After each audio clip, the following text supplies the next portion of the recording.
So I did narrative inquiry, and narrative inquiry basically focuses on stories and how we can gain meaning from stories. What do they tell us? How can we use that as research? So it pretty much questions the notion or challenges the notion that we cannot use stories as a means to reach knowledge.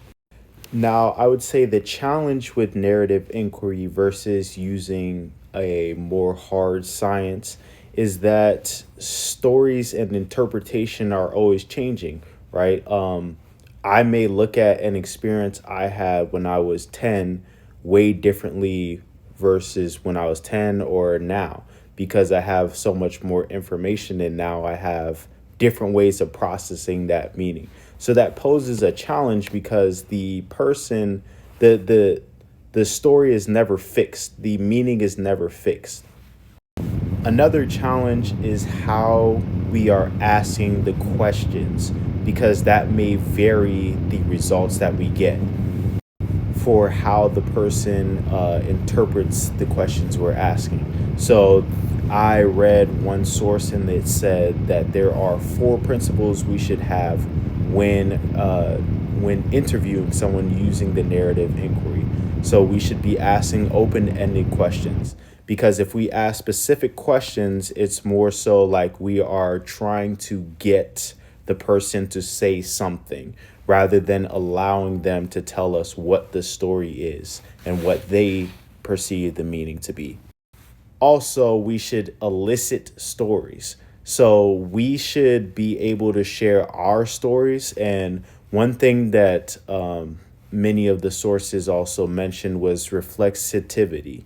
So, as people doing narrative inquiry, we should be looking we should be including our own voice, right? So a lot of times people think that just because they are conducting these interviews and trying to find out these stories that they don't have a story to tell.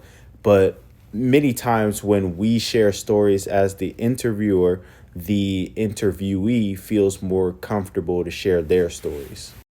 I forgot the name of the person who said that. That comes from Holloway and Jefferson. So their third principle was avoiding why questions. And the problem that they saw with this is that it tries to intellectualize the stories too much. So again, trying to reach a certain conclusion or trying to have their story reach a certain conclusion that we come into the interview with rather than allowing the interviewee to just share their story. And then finally, we should be following up using the respondent's ordering or phrasing and phrasing, which basically just means that we are repeating what the interviewee is saying back to them. So we're bouncing off of what they're saying to us.